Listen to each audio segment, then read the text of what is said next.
Today, we're going to begin discussing the first law of thermodynamics, which is in chapter 3 in the text. We're going to spend the next couple of weeks, this week and next week, discussing this chapter, somewhat lengthy chapter. We will begin by discussing some preliminary concepts that we need to understand in order to apply the first law of thermodynamics to thermodynamic problems. And as you know, because I said it a while back, the first law of thermodynamics is nothing but a statement of conservation of energy. So we work with energy as a conserved quantity, and all the first law of thermodynamics does for us is allows us to write down an equation that guarantees that energy is conserved. So we will need to derive such an equation. We will first do it for closed systems, and then in the following chapter we will apply the first law of thermodynamics to open systems. So let me begin by looking at an example. Suppose that we have this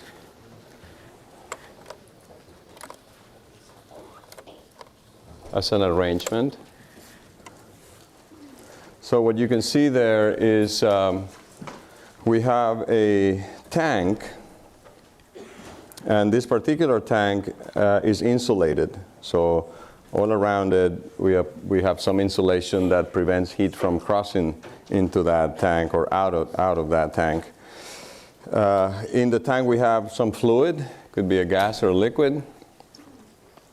And then what we do is we have this electric generator, and this mass here is simply to represent the fact that if you need to drive that generator, you could do it in a very simple way by letting a mass drop so that it makes this generator rotate to generate electricity. But the important thing is that we have this generator that generates electricity, and then we hook it up to this plate. There's a copper plate here. And what we're doing is simply heating up that plate. And that is the only portion of the boundary where heat is allowed to cross. So the plate gets hot, and then that energy in the form of heat is transmitted into the gas or liquid. And all we're going to do is, as a start, just show you how your choice of the system makes an effect on some of the quantities that you're going to be dealing with when you write an equation for the first law of thermodynamics. So in this first case, you may have noticed there is a dashed line, pretty much like we have done in the problem so far.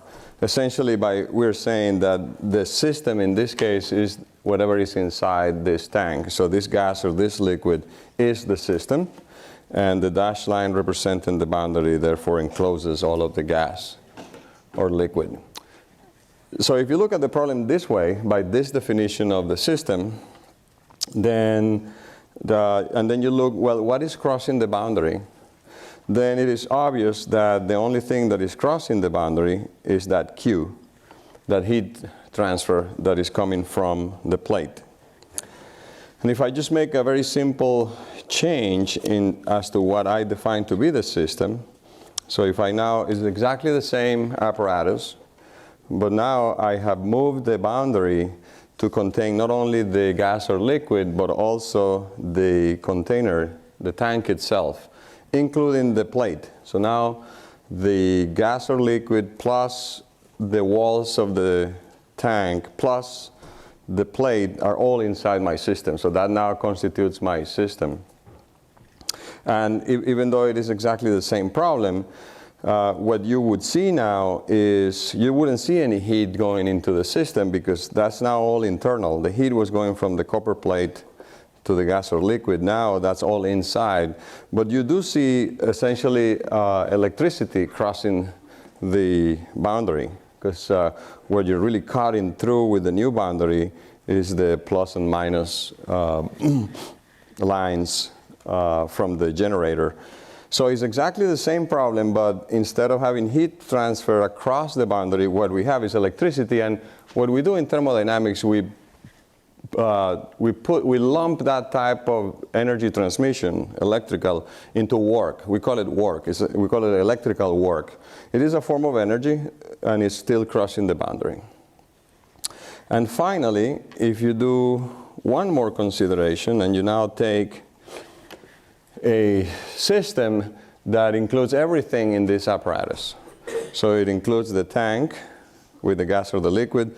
The generator is also inside the system. And not only that, but also that pulley and the mass.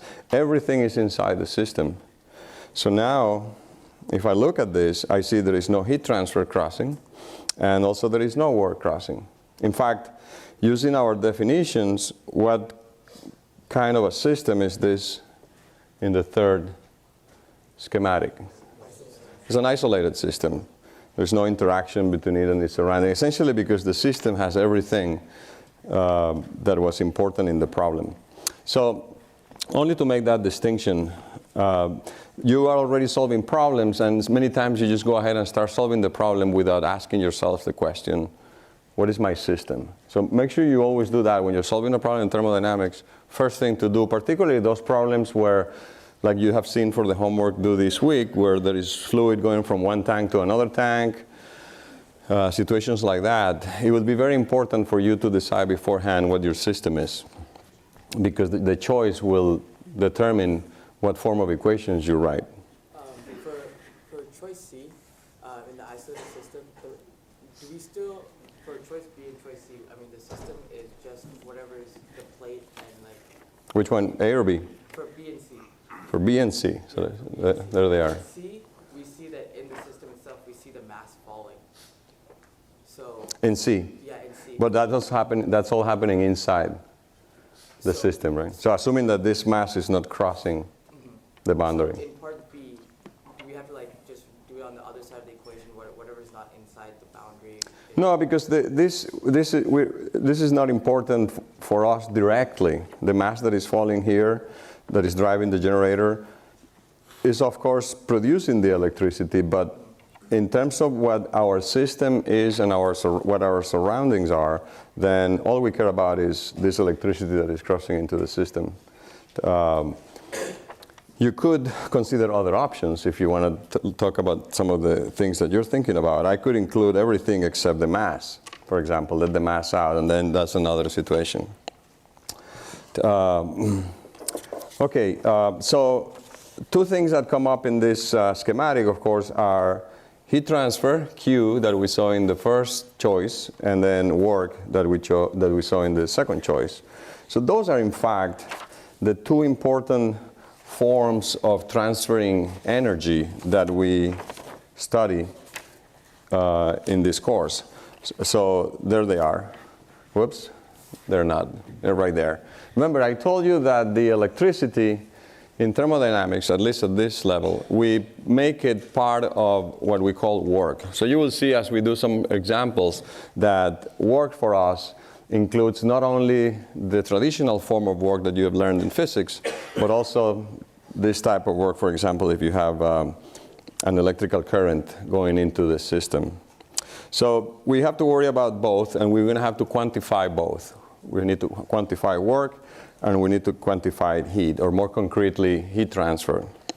And so here's your classical physics problem where you, when you are learning about what work is. So, you know, very simple problem. There is a surface. There is an object sitting on that surface. And you apply a force to that object, to that mass. And as a result, that mass displaces from 1 to 2. And that's really the simplest schematic you can think of when you're thinking about work. And then in the context of this schematic, then we define work in the classical sense as the integral from 1 to 2 of the product of the vector that represents the force vector, dot product with the differential displacement. That's the most general definition of work. Although many times when somebody asks you what work is, you say, force times displacement. You don't say anything about the integral, and you usually don't say anything about the vectors. You just say force times displacement. However, you have to be careful because this is really the full definition. Why do I need a dot product? First of all, we're dealing with vectors, so force is a vector, the displacement is a vector. Why do I need a dot product? Work is a scalar, that's correct, but that's a consequence. Because by making the dot product of two vectors, I end up with a scalar. But why do I need the dot product in the first place?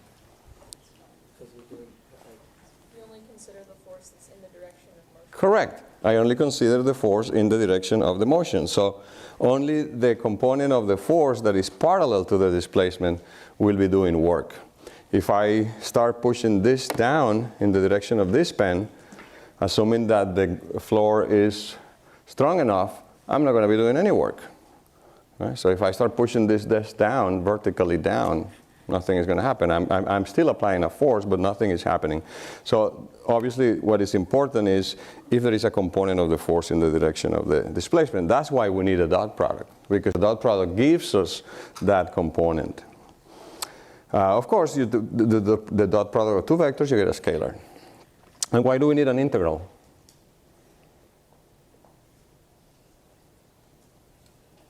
Somebody from that side. Why do we need an integral?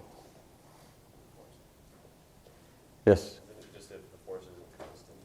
Because, for example, maybe the force is not constant. Maybe, again, if I go to the example of myself pushing the desk, maybe if I have to push it a long distance, maybe at the beginning I have a lot of strength, but when I'm nearing the end, I don't feel as strong anymore, and my force might be less. So really what you would be doing is doing incremental amounts of work, and then you're adding them all up. And in the limit, that addition of all the incremental amounts of work is an integral. So that's it. So that's a very simple concept. So what you said, work is a scalar, and of course it has units of energy, which you already knew. So that's not surprising. We're talking about the first law of thermodynamics is an equation of conservation of energy, and work, which will appear in our conservation of energy, has to have those units. What are those units? In the SI or international system, of course, is joules, which you get by multiplying units of force times units of displacement meters. So you know all of that already. What you probably don't know a whole lot about is about heat.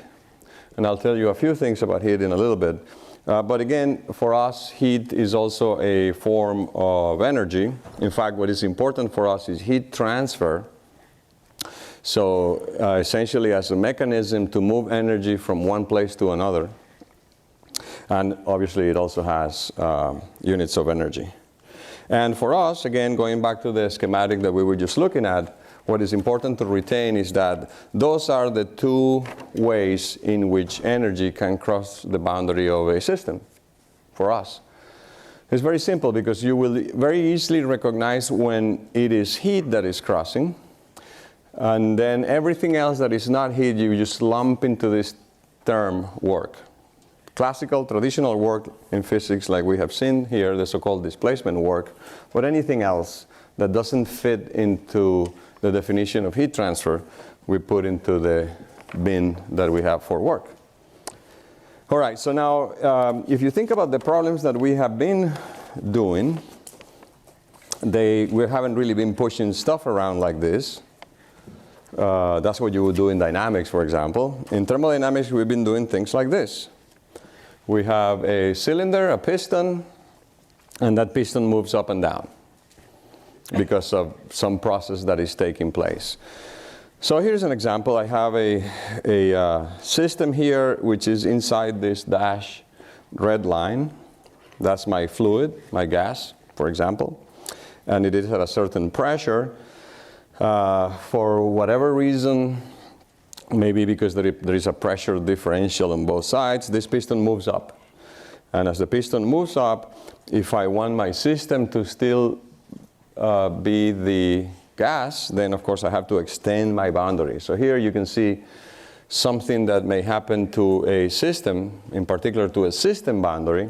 because of the motion of the piston. So obviously the bottom boundary stays the same. The side boundaries have to extend up as the piston moves up. And of course the top boundary, which is following the bottom of the cylinder, is moving all the way up. So that's what's happening to my system boundary. So here I put a z coordinate pointing up because it's convenient, and I assign a unit vector k in that direction too, so that I can write my expression for the force as we just defined. So remember, is this equation right here. I need to find the work as the integral from 1 to 2 force dot dx. Now, in this case, of course, the force, the vector force, as we've seen before, is just the product of the pressure times the area. Assuming that the pressure is the same all across the bottom of that piston. If not, I would still have to deal with another integral, a different type of integral. But let's just say that the pressure is the same or is uniform all across the bottom of this piston. So I can just simply take that value of pressure, multiply it times the area. And of course, I put the unit vector k. So I get my force. And then my displacement is simply the displacement as a scalar dz times that same unit vector k. That's my vector dz in my previous equation, although I was calling it dx there, but now it's a dz. So here is a case where the dot product is trivial because both the force and the displacement are in the k direction. So my dot product is the dot product of k dot k, which is, what's k dot k? It's not 0. It's 1. Right? K dot k is 1 because they are aligned. Right? So, so then my integral that I had in the previous page, the integral from 1 to 2 of the vector force times the displacement dz simply becomes the integral from 1 to 2 of pressure times area times dz. The vectors are all gone because k dot k is equal to 1. And I can do one more thing, which is recognize that I have the product of A times dz. So as the piston is moving up a small incremental amount dz, the product of the area times dz is the incremental change in volume. So A dz, I can just simply call it dv. And then finally I have this equation, which represents the same thing as the previous one, but it's better suited for us doing thermodynamic problems because we're dealing with pressures, volumes, etc. So the integral from 1 to 2 of the pressure times the differential volume as the piston moves up in this example represents the work done, in this case by the fluid, by the system, in going from state 1 to state 2. Notice also how I write that. I write just following the same notation you have in the text. I refer to that as W12. I put the 1 on the left, the 2 on the right. But that just tells me that that's the amount of work that is done in going from state 1 to state 2. I have that integral. Okay, any questions? We can also represent this result in a PV diagram, which we have seen before. We have worked with PV diagrams. It just so happens that here the two properties that appear in this integral are pressure and volume. So it makes a lot of sense to look at this on a PV diagram. And if I put this whole thing on a PV diagram, then it looks something like this. So pressure on the vertical axis, volume on the horizontal axis. My initial state 1 when the piston was at the lower position is up here at a volume V1. You can see the schematic down here too, except that we have turned the cylinder horizontally. Here's my gas or liquid. The piston moves. As the piston moves, the pressure might or might not change. In this particular example, we are assuming that the pressure is dropping as I move up. So if the pressure is dropping, then the pressure will drop, as you can see here. And here's the final position 2, where we have a final pressure P2 and a final volume V2, which is larger than the initial volume. So, and that line where it says path is the process path. That's the path described by the process undergone by the gas or liquid as it goes from state 1 to state 2. You can also see here the differential part of the work. So delta W equals PdV, which of course is the expression that we just derived, but without the integral. So if I just consider the product of P and dV, that's the differential amount of work that I do, or that the system does, when the volume displaces a small amount dV. And of course, because you know mathematics, you know that the integral of P dV is what in this plot? It's right here on the right-hand side. Is the area under the curve. So the integral from 1 to 2 of P dV happens to be this yellow area that we see in this diagram. And the orange area is the differential work. So that's just the P dV while the piston moves from the left side of that orange segment to the right-hand side of that orange stripe. Right? So that's the graphical representation of work. This will be very powerful because we're going to be doing PV diagrams a lot when we're doing problems, and we can see that if it is a problem of this type, where there is a piston moving up or down in a cylinder, that area that we see under the process path in a PV diagram tells us what the work is. So it's a very easy way to calculate the work. Any questions? Okay, now you may or may not have noticed in this, in fact, let me actually show it to you here,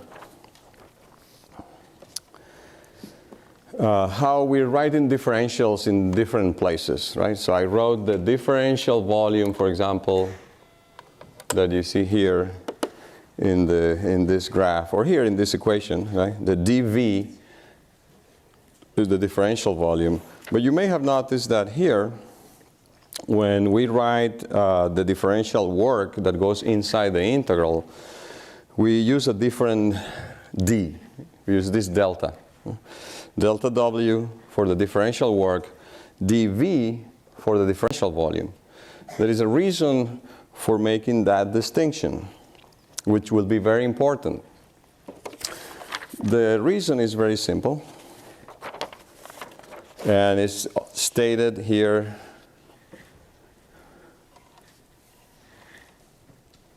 in this box. We have only seen it in the context of work, but when we talk about heat transfer in a moment, we'll also see the same thing in the context of heat transfer. So the statement is, work and heat are path dependent.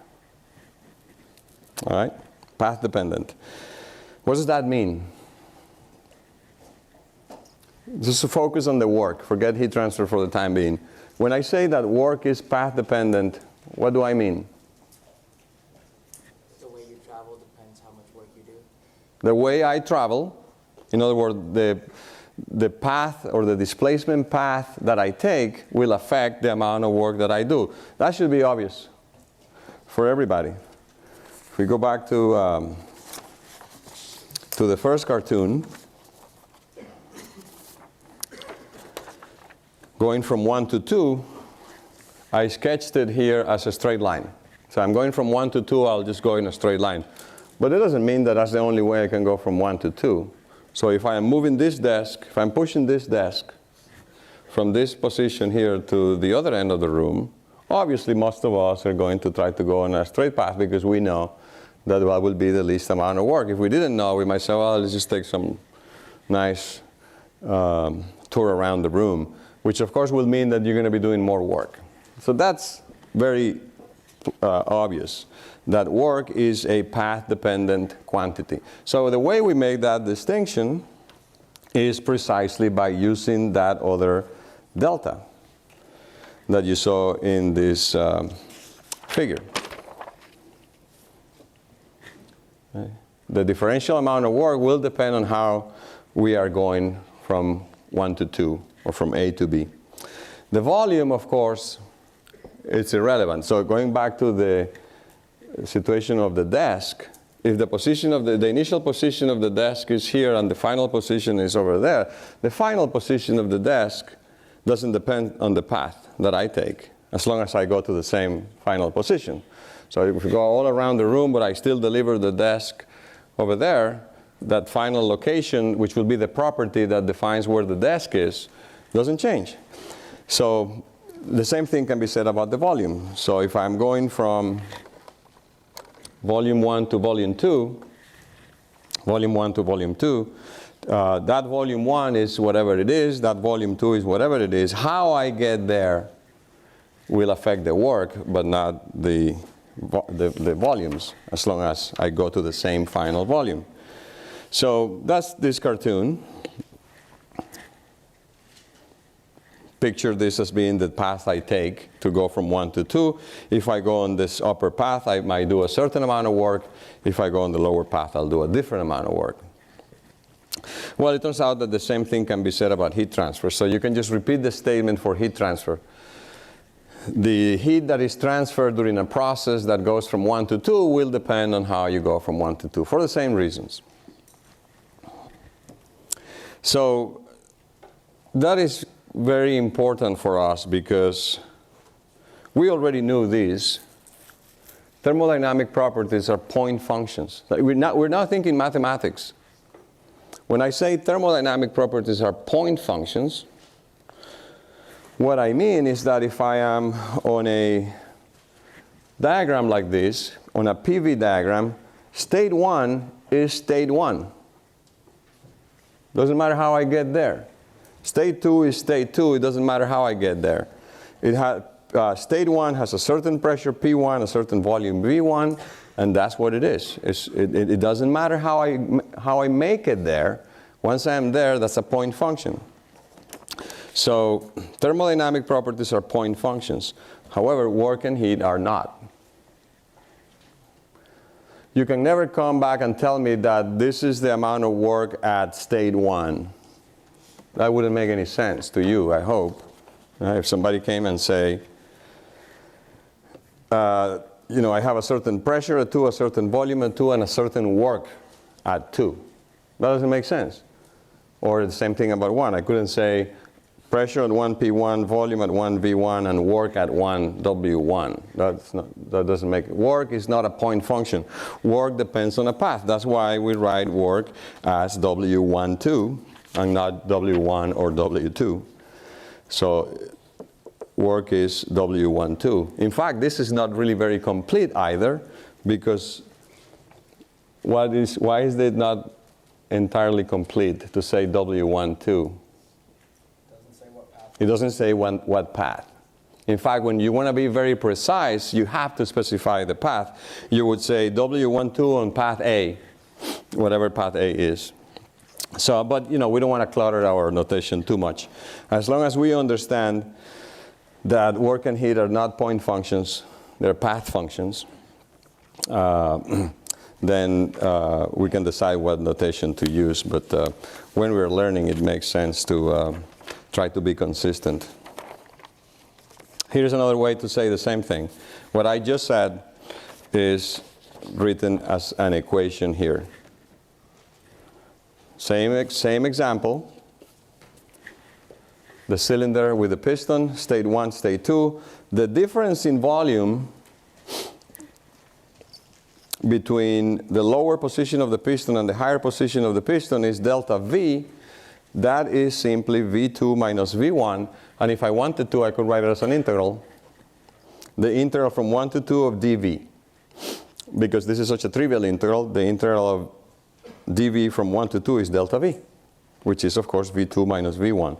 So volume change is a point function. I can represent it by the difference. A change in volume can be represented by the difference in values of volume. Can I do the same thing about work? In other words, can I say the work in going from 1 to 2, the integral of delta W from 1 to 2 is W2 minus W1? The answer, of course, is no. So this is just expressing into equations what I said a moment ago.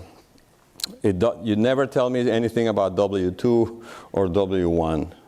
That never makes any sense in the way we write things down in thermodynamics. So that's why there is a big non-equal, right? So never talk about W2, never talk about W1. Those quantities don't exist. What exists is W12. And you can extend the concept to heat transfer. So the heat transfer in going from 1 to 2 is the integral from 1 to 2 of delta Q. I can write that as Q12, but I would never write that as Q2 minus Q1. So another way to say this mathematically is when we're talking about delta W and delta Q, we refer to them as inexact differentials. That's the same thing, but in a mathematical language. An inexact differential, whereas dV is an exact differential. Okay, any questions? All right.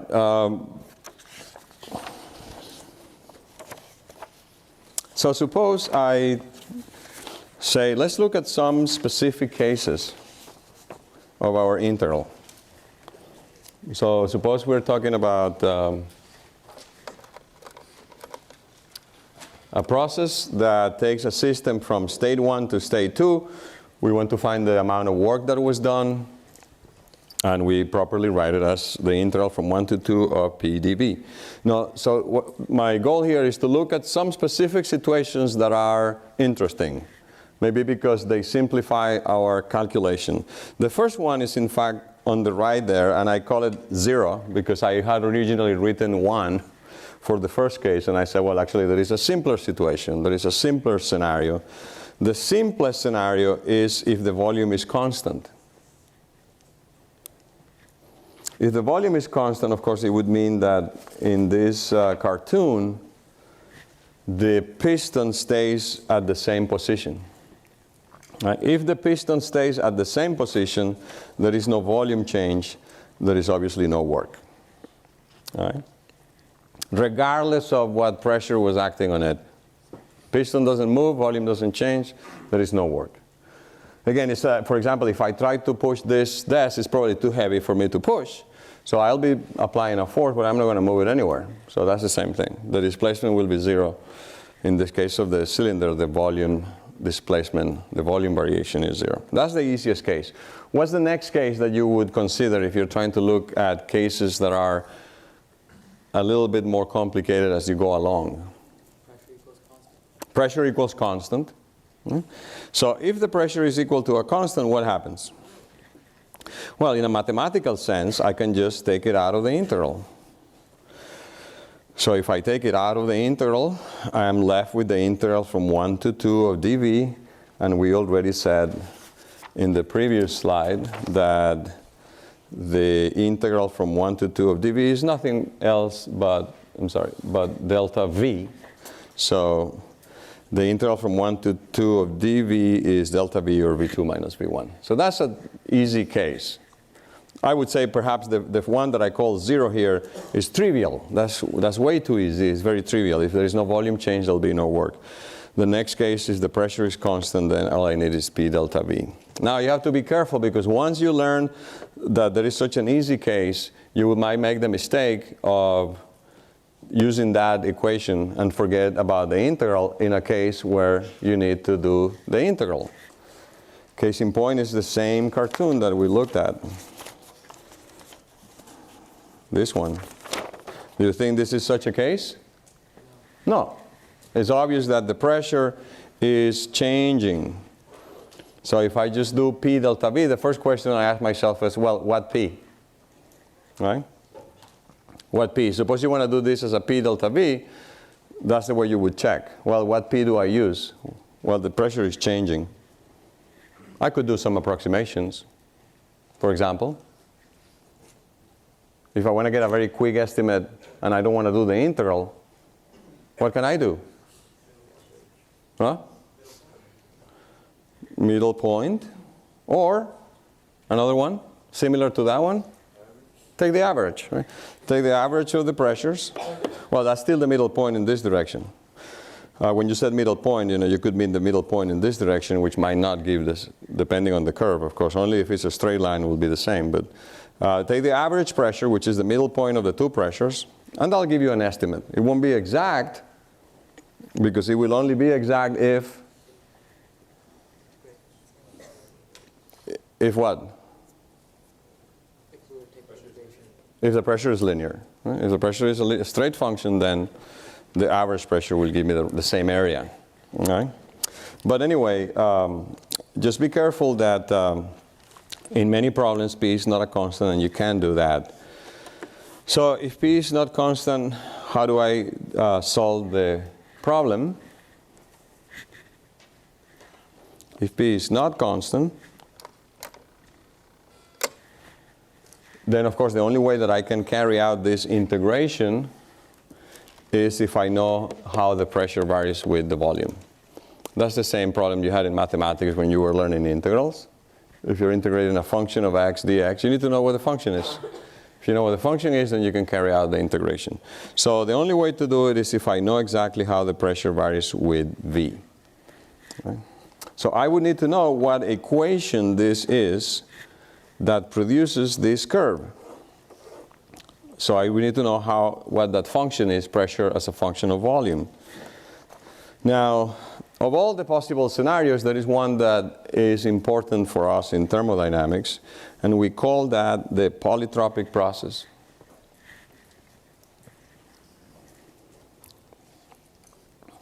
So a polytropic process is a very specific function of pressure versus volume. So a very specific pressure function of volume. What is that function? Does anybody know? What function defines a polytropic process? PV equals constant? No, it's not PV equals constant, but that's a good guess.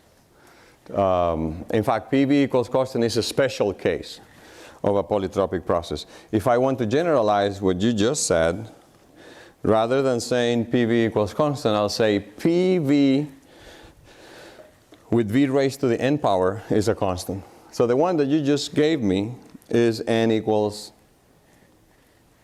1. Right? But I want to make it more general. So a polytropic process is a process in which the product of P times V to the n is a constant, where n could be any number, any real number. Any real number. It could be positive, it could be negative, it could be an integer, it could be a fraction. Right? It can be anything. As long as n is a constant, that is a polytropic process. Right? Okay, so suppose that I say, well, my process is polytropic. The process that I have here happens to be polytropic, and I happen to know the n. I know the value of n. Now I can do the integration. Right? Because now I can simply write if P times V to the n is equal to a constant, then of course P is equal to a constant divided by V to the n. And I can go ahead and I can put that into my integral for work. So here I have replaced P, the function P, with its value, with this function, constant over V to the n times dv, and I'm integrating that between 1 and 2. So the constant, I'm just going to call it c, and pull that out. What is this integral? If I pull that c out, so that I get this.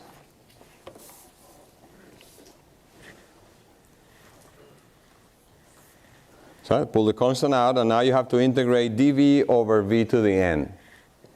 Would you know how to integrate that? What is the integral of dv over v to the n? Something like that, except you have to be careful. What do you have to be careful about? N doesn't equal 1. That n is not equal to 1. Because the case where n is equal to 1, which happens to be the one he had proposed, is a special case, and it needs special treatment. Because if n is equal to 1, what is the integral? It's a natural log. So it's a different function. So we have to look at the two cases separately. If n is equal to 1,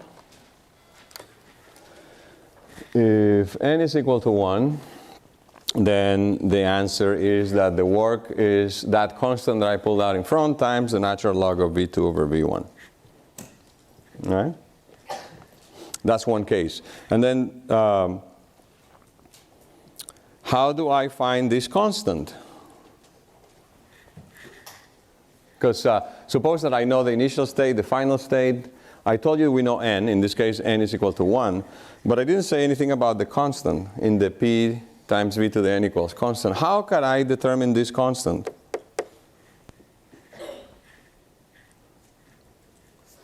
I know P1. I know P1. I know V1. And suppose I know P2 and I know V2. How could I find that constant? Nobody? Huh? It's easier than that. It's easier than that. Just find work in a different way. No. Let's go back to our polytropic expression here on the previous page, right? It all started by us saying P times V to the n is equal to a constant. And I know n. In this case, in my case, n is 1. What else did I say I know? P1, V1, P2, and V2. It's just P1, V1. Right? Or P2, V2. Right? Because P times V to the n, in this case 1. So P times V is a constant, and I know P1 and V1, then the constant is P1, V1. Or the constant is P2, V2. That's right there. The constant is P1, V1 or P2, V2. Right? Either way, whichever way is easier, it has to be the same. Because the initial state and the final state must also satisfy the equation P times V equal to a constant. So that's that. So then my final result for this case where n is equal to 1 is in that red box. The work in a process which is polytropic, which exponent n equals to 1 is either P1 V1 natural log V2 over V1 or P2 V2 natural log V2 over V1. And of course, both have to be the same number. Right? Now, I don't want you to memorize formulas. I mean, I know I put it here in a box, and every time somebody puts something in a box, because maybe they want to memorize it, but you don't need to memorize it. I just want you to understand how we got there, right? By the analysis. If you understand how to get there, then you don't have to memorize anything. Right? Okay, what about the other case? That was when n is equal to 1. Now, if n is not 1, you were giving me the integral a moment ago, right? If n is not equal to 1, then I treat it as a typical x to the n integration. So it's just, remember, let's go back here. All that will be changing is that now this is really constant times v to the minus n. Right? So you're integrating v to the minus n, and that integrates to v to the minus n plus 1 over minus n plus 1. That's not too complicated. Of course, the constant is there, the same constant as before, except now it's a different constant. And of course, I can clean this up a little bit and write it like I wrote it on the right-hand side. So I just simply pull out the 1 minus n out, and then I am evaluating my integral between the two boundaries. So you end up with that. And I can ask you the same question. What is the constant? What is the constant now?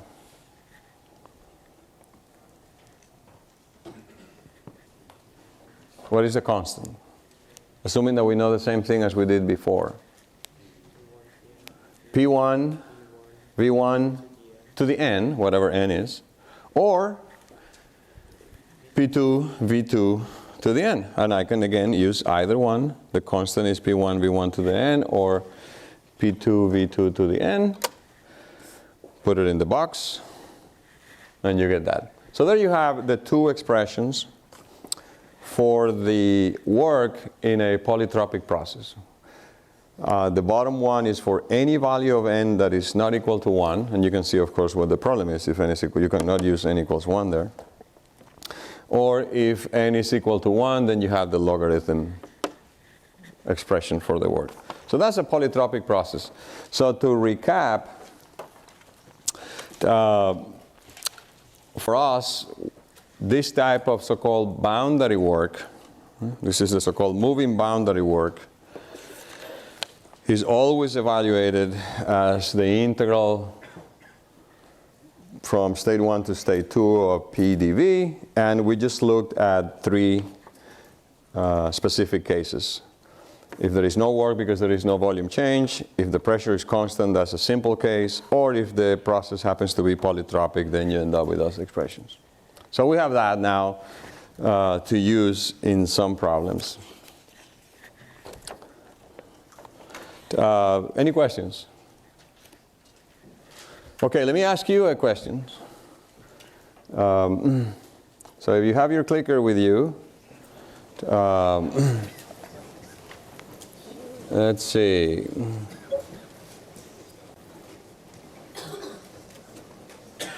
Make sure I got this here. So this is actually from previous lectures, just to make sure you are on top of things. So you got your clicker ready?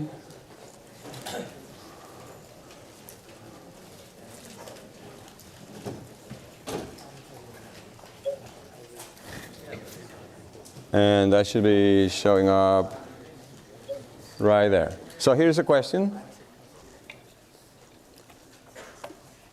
Answer this question A, B, C, or D. Following are extensive properties.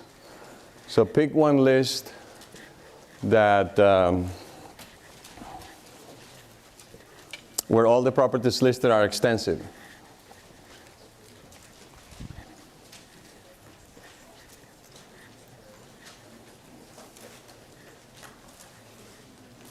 All right.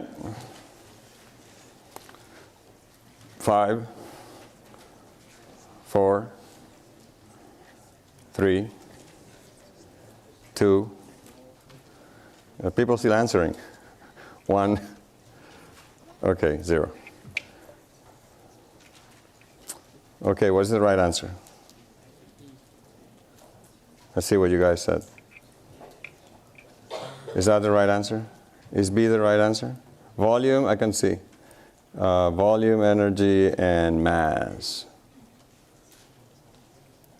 Extensive, right? So yeah, that's the right one, because if you look at, for example, the first one, A, pressure we already know is intensive, so that rules that out. If you go to C, it has temperature, and we know that temperature is intensive.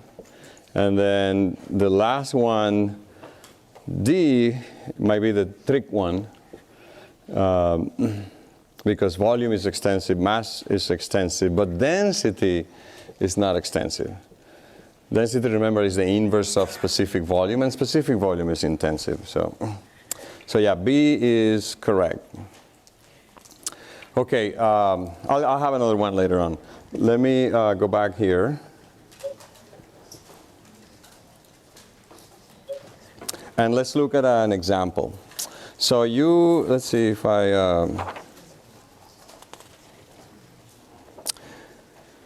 yeah, let's see, I don't see a number here, so I'm not sure if this is I'm not sure if this is in the homework or not. Doesn't matter. But it's a problem that we have already looked at before, at least this situation.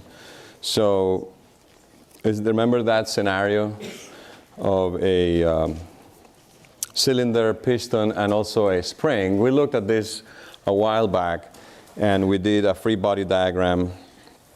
You can look back at the notes from probably the first week. And then we did our free body diagram. We assumed that the piston is in equilibrium, so the force balance must yield 0. And then you put everything in there. You don't worry about writing all of this down. You should have it. But the bottom line is that when we go through the entire force balance, we found out that the equation that relates pressure to volume was linear. So we found that out. So there is my process, this red line. If I plot pressure versus volume, then that process is process path. On the PV diagram is a straight line. And I think there is one like this in the previous homework. But this one is different. So what we have, and that's what I'm trying to find out here, because I thought I had it here, is, let me see if I can find it here, because it could be here. Oh yeah, it's actually, okay, now I know where it is.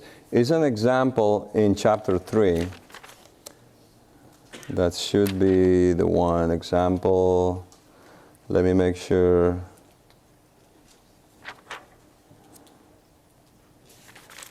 It is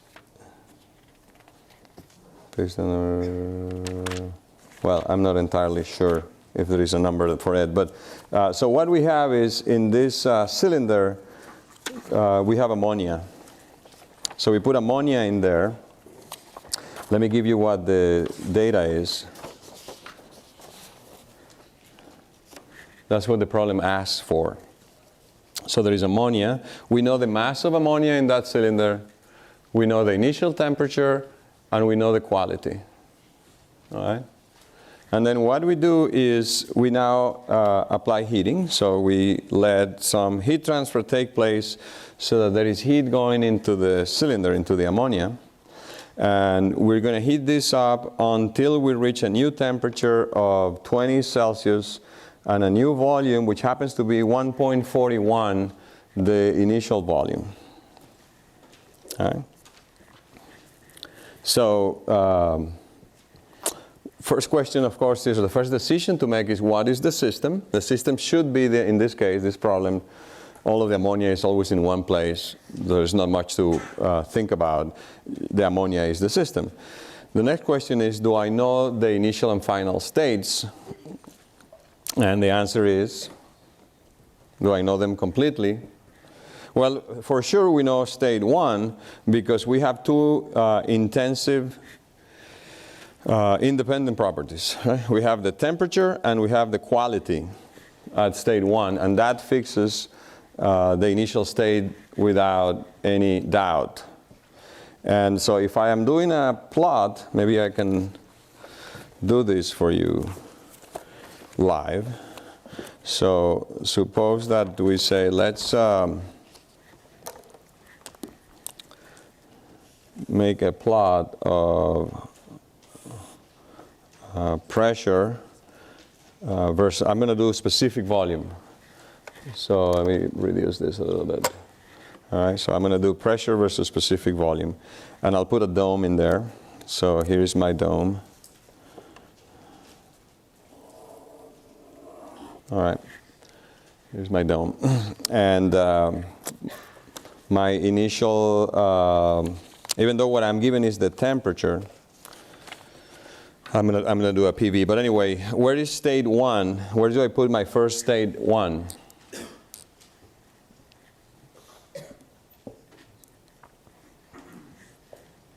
Where should I put it? My 1. Here?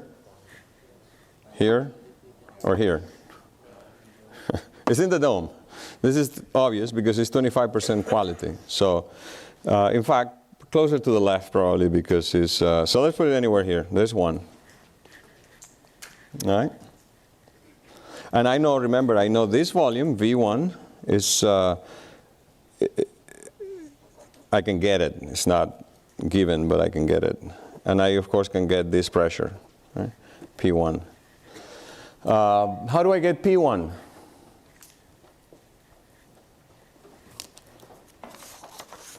How do I get P1? Suppose we have the tables. Go to the table. Which table do I go? The ammonia table? Yeah, of course. You go to the ammonia table.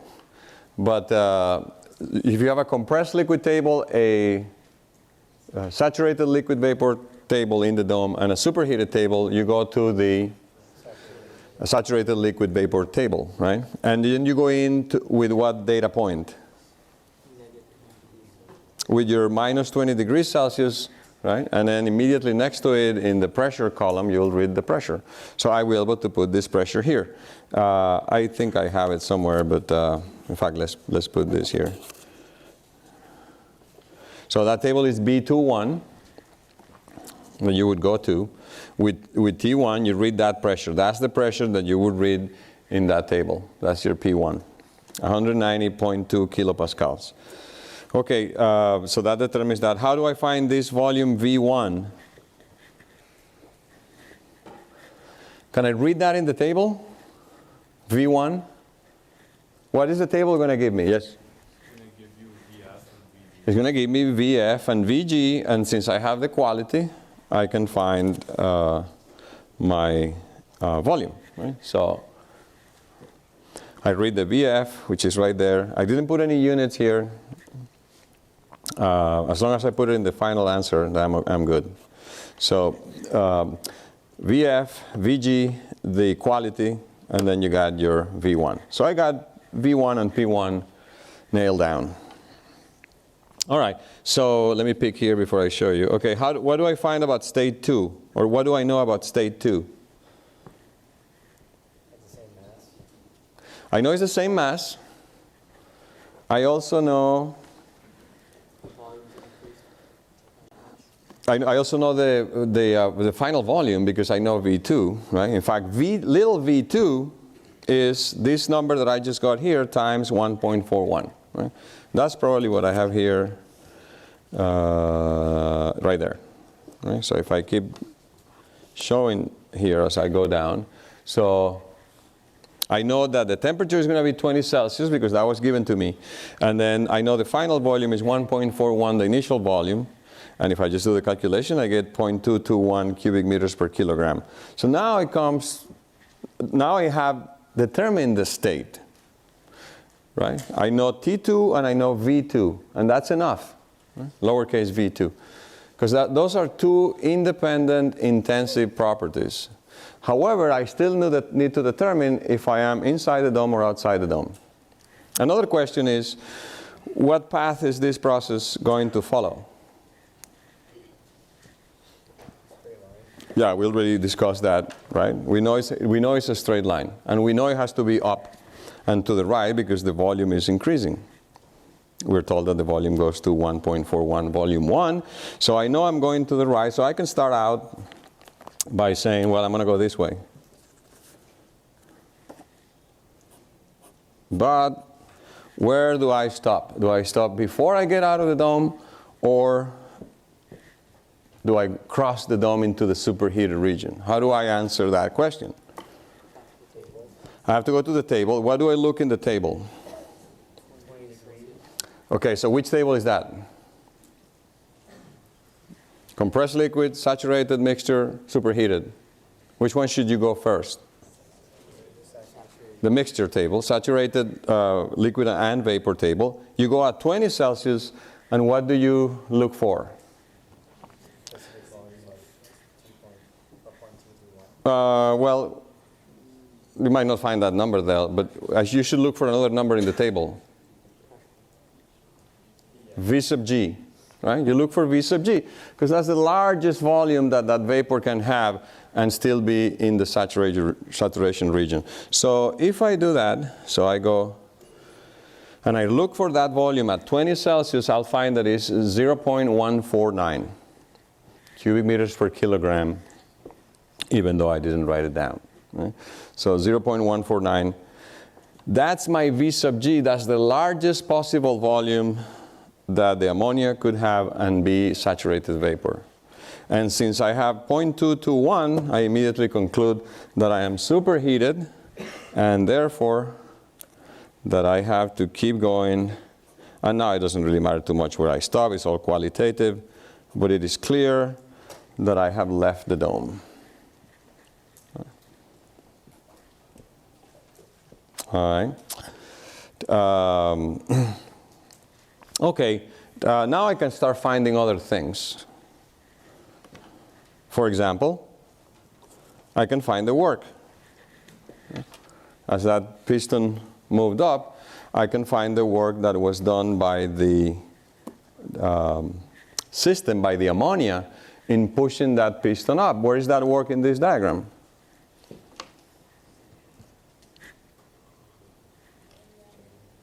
It's the area under the curve, right? So if I compute this area, here's V2. If I compute this area here, is not exactly the work because I don't have the volume here. I have the specific volume, but if I just multiply times the mass. Right? So in fact, that tells me I can call this lowercase work. It's a work per unit mass. W12 is that area. That's right here. Area is lowercase w12. So the actual work, capital W12, is simply the mass which was given to us times lowercase. Don't think that this is M1. This is W12. So I could find the work. And I don't know what else they... oh, well, another thing that I could find is, can I find this pressure? What is this pressure P2? How do I get it?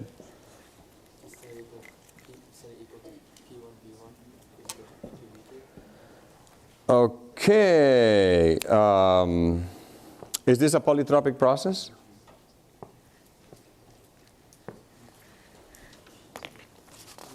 No, in fact, this is what this process looks like. Remember, polytropic process is P1, V1, or P times V to the n equals constant. That's not what is happening here, because there is this other C1 here. So this is not a polytropic process. Be careful. This is not a polytropic process. But so how can I find P2? Remember, I already know T2, and I already know V2. So I know those two properties, temperature at 2 and specific volume at 2. And I know it's superheated. So all I need to go is go to the superheated table and find that. And I wrote here 20 Celsius and a volume of 0.221. The pressure is 600 kilopascals. I don't think I have a copy of the table, but I do want to show you that number here. So let me see if I can quickly go to the ammonia table, B2, superheated ammonia, the temperature of 20 Celsius, and what did I say the pressure was? 600. So it's right here. So if you go to the ammonia table, let me blow that up a little bit. This is page 797 in the text. So superheated ammonia. And what I did is of course, the way you look at it, because you don't know what the pressure is, so you have to start looking from the temperature data that you know, which was 20. So I know it's 20 Celsius and 0.221. So 20 Celsius, I look for the V's. This is 0.46, 0.34. Go to the next table, 0.269. You're not seeing my finger. 0.269. And go to the next one, bingo, 0.221. Right? No need to interpolate. Right? Because I have at 20 Celsius, I happen to have a volume that is 0.221 for the V sub G, and that happens to be 600 kilopascals. So the reason for the bingo is that the numbers, so I think I may have, I don't know where I got this number from, but of course that's why, that explains this. If this has not been made exactly 1.41, you wouldn't have found a number exactly on the table. You would have had to do an interpolation. Right? So that's the reason for that. Okay. Let's see. And how do I find the work then? I wrote here, yeah, it's the area, but how do I find the actual numerical value for the work?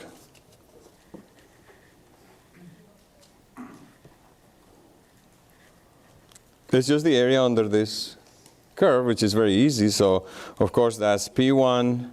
This is a case where I can exactly do the average pressure, because this is a straight line. Since this is a straight line, I can just take the average pressure times the volume change, V2 minus V1, multiply times the mass, and that's my W12. Yeah. All right. Okay, so that's that problem. How are we doing on time today here? Got a few minutes. Let's see.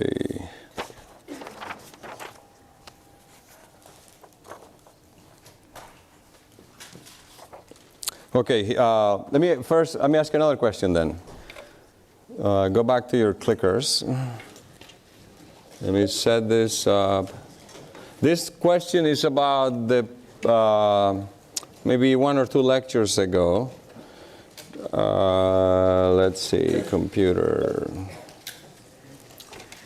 Let me close this.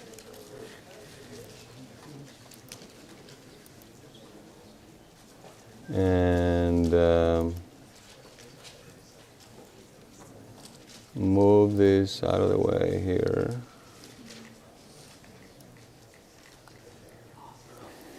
Okay, this one you have to think a little bit more. The computer, center screen.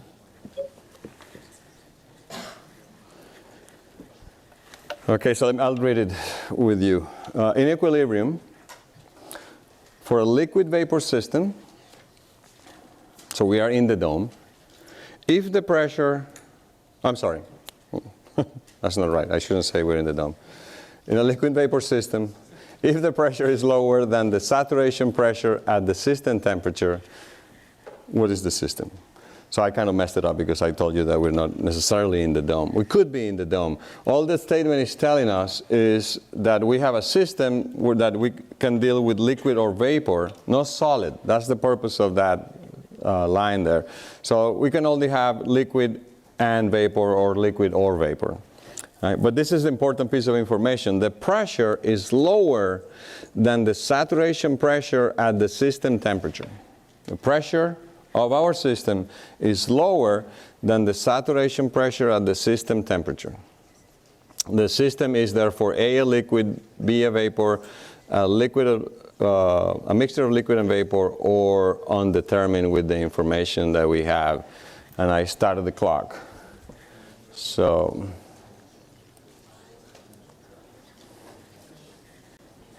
you shouldn't be talking. How do you know your friend has the right answer?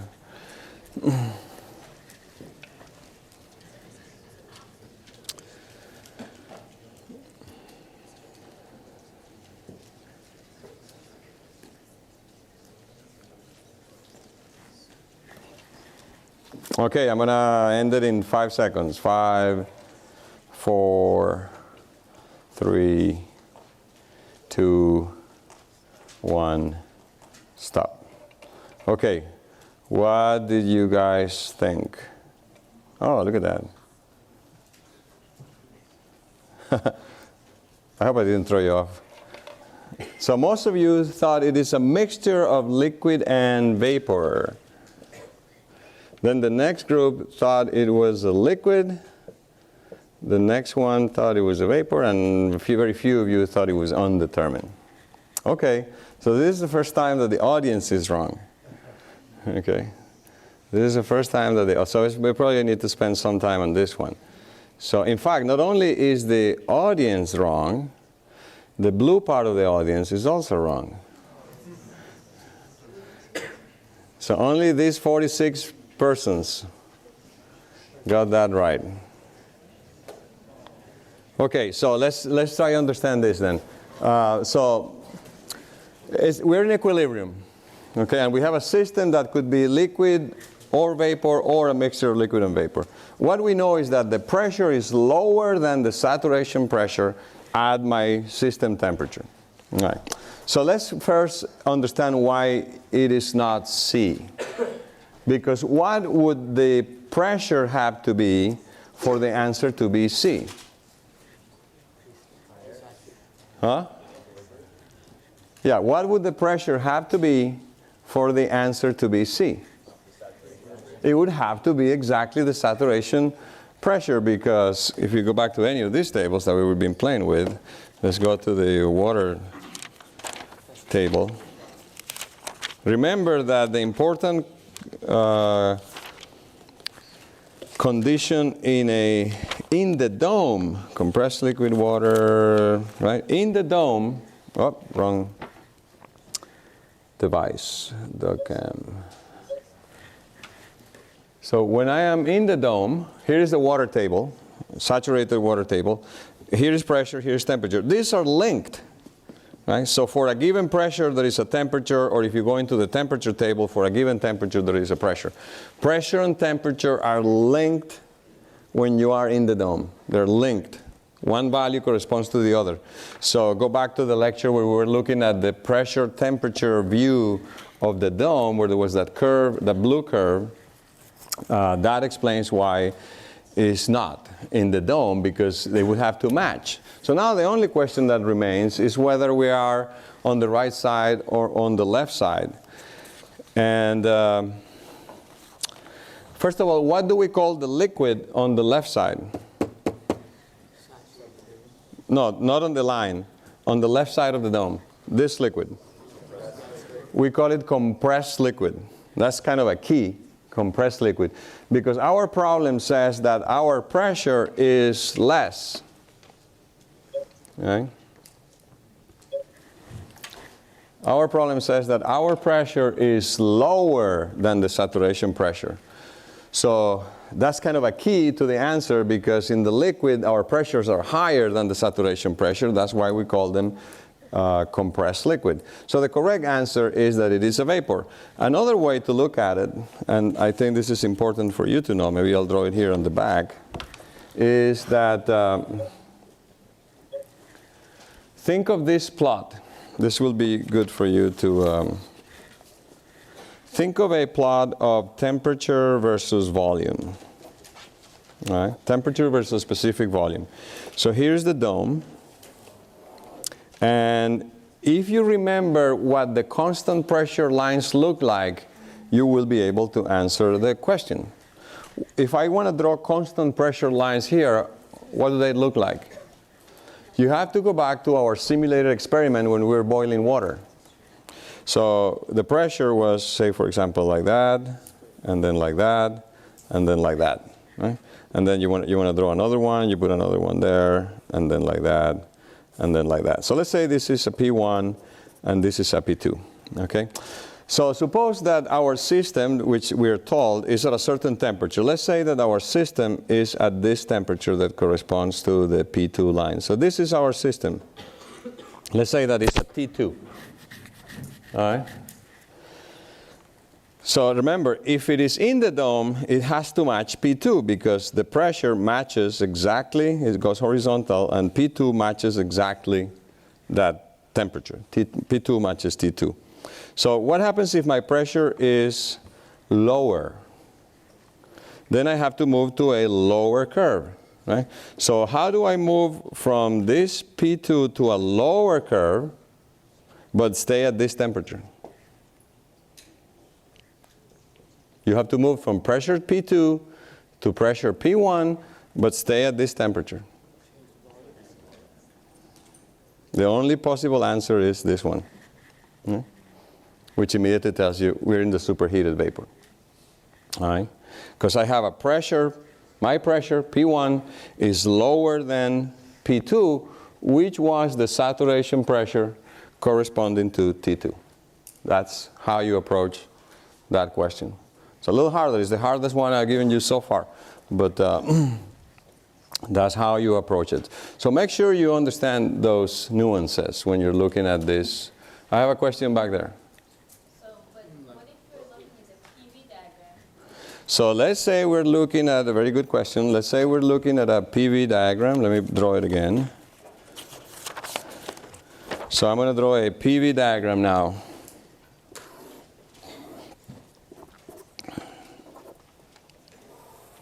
Here's my PV diagram. Now I'm going to draw temperature lines, right? Right, because like the way I looked at it is like one side is saturated liquid, and the other saturated liquid. Yeah, but you cannot answer the problem until you see the temperatures. Because remember, the problem starts by saying the system temperature. So let's pick a temperature, all right? Let's pick a temperature. Let's say that the system is at some temperature. Let's use the same value. So it has to be the T2, right? So I'll have a T2. So I have to draw the curve that corresponds to T2. Where is that curve? If I want to draw a constant temperature line in this view, this is our lectures from last week, what do they look like? The other way, right? They come down. So here's, for example, just draw any one. So this is now a temperature line. Right? So always contrast that with this. Right? So pressure lines go up, temperature lines go down on the PV. So let's say my system is at this temperature. So this is my T2. All right? So which one is the saturation pressure that corresponds to P2? Where is it on this? You agree with me that it has to be right here? This is P2, the saturation pressure that corresponds to this temperature. All right? So now I'm told that my pressure is lower. Right? That's what we were told. My pressure has to be lower than that at the same temperature. So I have to come down in pressure to P1, right? At the same temperature, T2. Where does that put me? Superheated vapor. So whether you look at it from one side or the other, it's the same thing. Right? Remember, these two are not two different worlds. This is the same view. This is a three-dimensional surface. So we're looking really at the same spot. This spot right here and this spot right here are exactly the same spot on that three-dimensional surface. All right? And I'm going to guess that we're very, very close to the end. So I'm going to stop here, and we will pick it up on Thursday.